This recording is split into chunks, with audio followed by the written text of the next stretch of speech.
At 10. First, the highlights. Lagos State First Family holds special Eid al-Fitr celebration.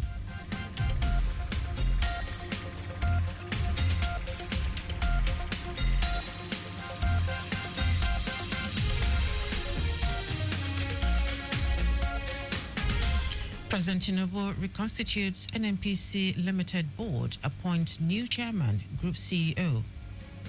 On the foreign scene, Myanmar military leader rejects calls for ceasefire to allow desperately needed aid amid earthquake deaths.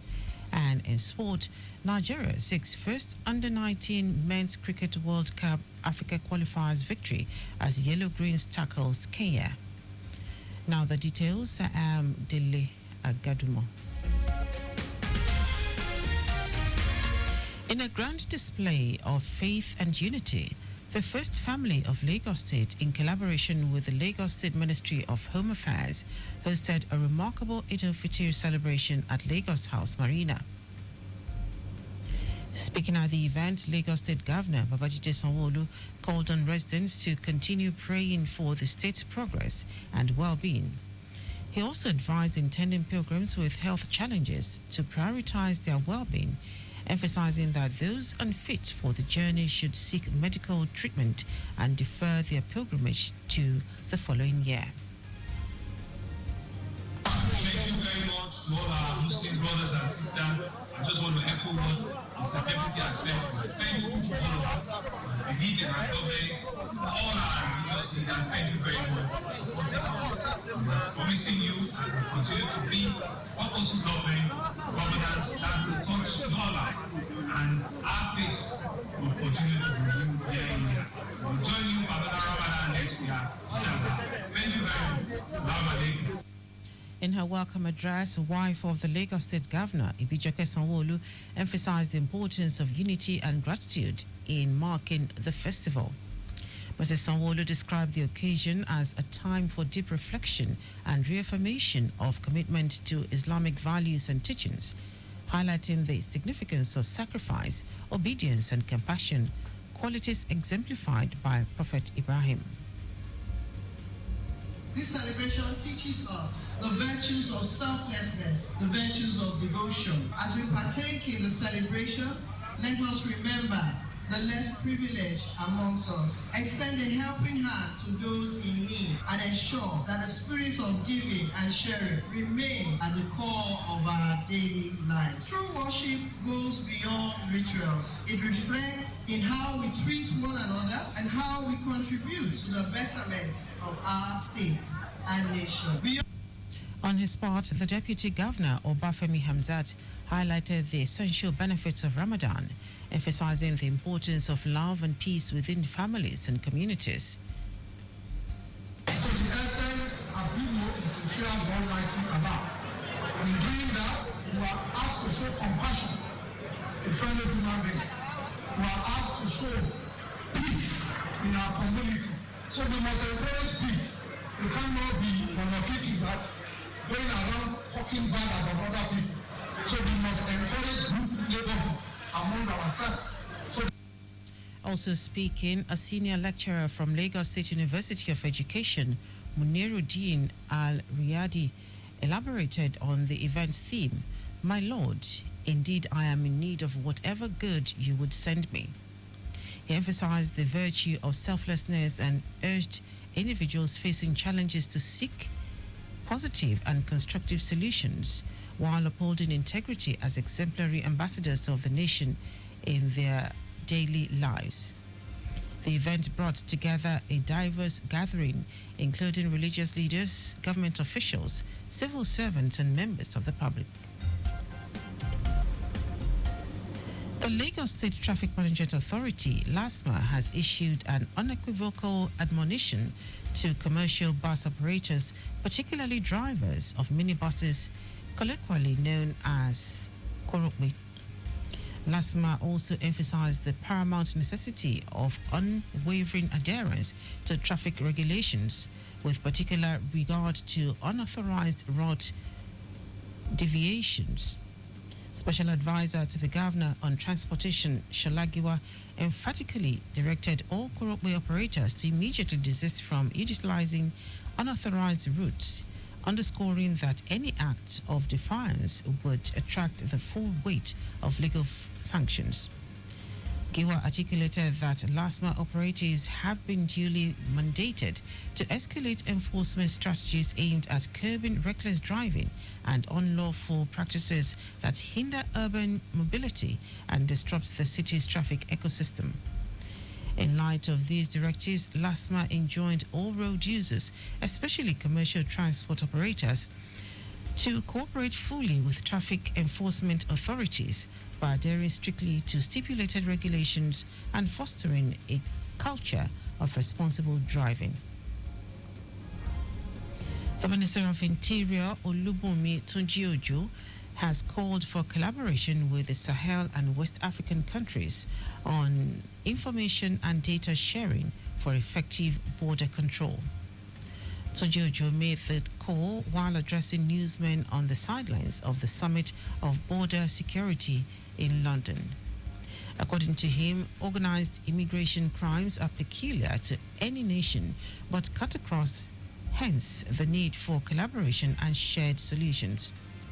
Tunji-Ojo said the major takeaway from the summit is proactiveness and not just being reactive, as countries are now more poised to criminalizing irregular migration.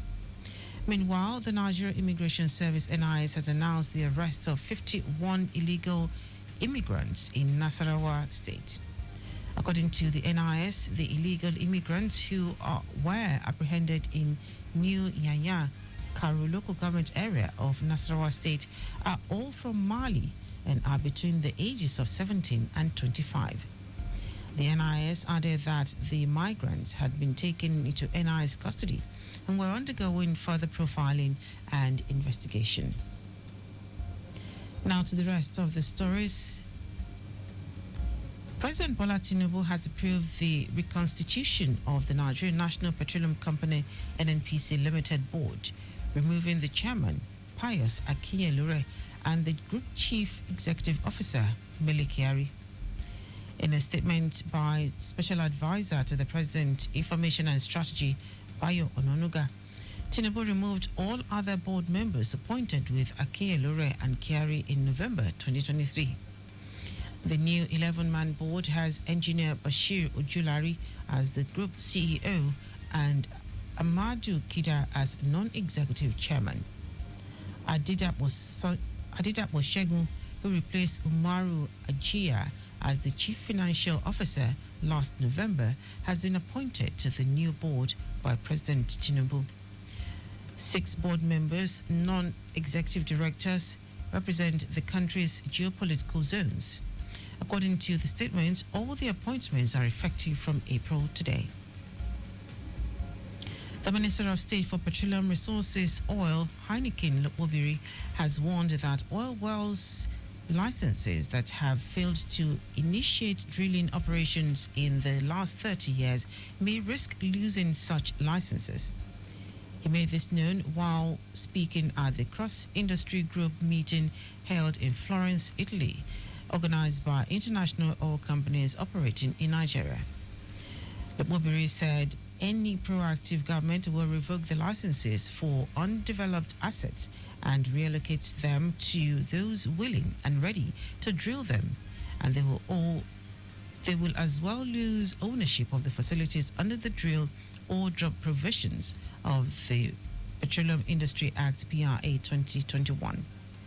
The minister urged industry players to explore collaborative measures such as shared resources for contiguous assets, farm outs, and the release of underutilized assets to operators ready to invest in production. He also urged operators to consider farm out agreements where assets are close to existing infrastructure rather than incurring high costs on new floating production storage and offloading units. Lopobiri urged IOCs operating in Nigeria to ramp up investments in the country's oil and gas sector, emphasizing that the administration of President Bola Tinubu had provided every necessary incentive to ensure seamless and profitable operations. The leader of the Senate, Oyemi Bamidele, has called on governments at all levels, corporate organizations, and philanthropists to recommit to investing more meaningfully in the education sector. Speaking during the 29th convocation of Ekiti State University in Ado-Ekiti, Bamidele highlighted how developed and emerging nations in Asia, Europe, and North America have used education as a powerful tool for socio-economic transformation. He emphasized that for Nigeria to achieve its development goals, more strategic investment in education is essential. Bamidele pointed out that education has been a critical tool for nations worldwide in their path to development. He further tasked the government and well-meaning individuals with creating an enabling environment for producing globally competitive Nigerians. And now to foreign news, Myanmar's military leader Min Aung Hlaing has rejected calls by armed rebel groups for a ceasefire to allow desperately needed aid into areas hit by a magnitude 7.7 earthquake last week.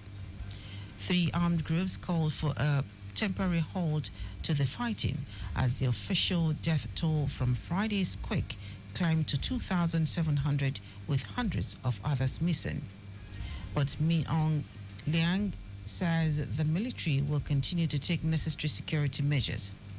The United Nations says the earthquake has compounded an already dire crisis in Myanmar, which is in the midst of a civil war.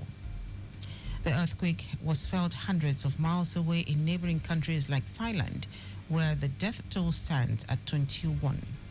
Rescuers in both countries are still searching for survivors, though hopes are fading as more bodies are pulled from the ruins of collapsed buildings.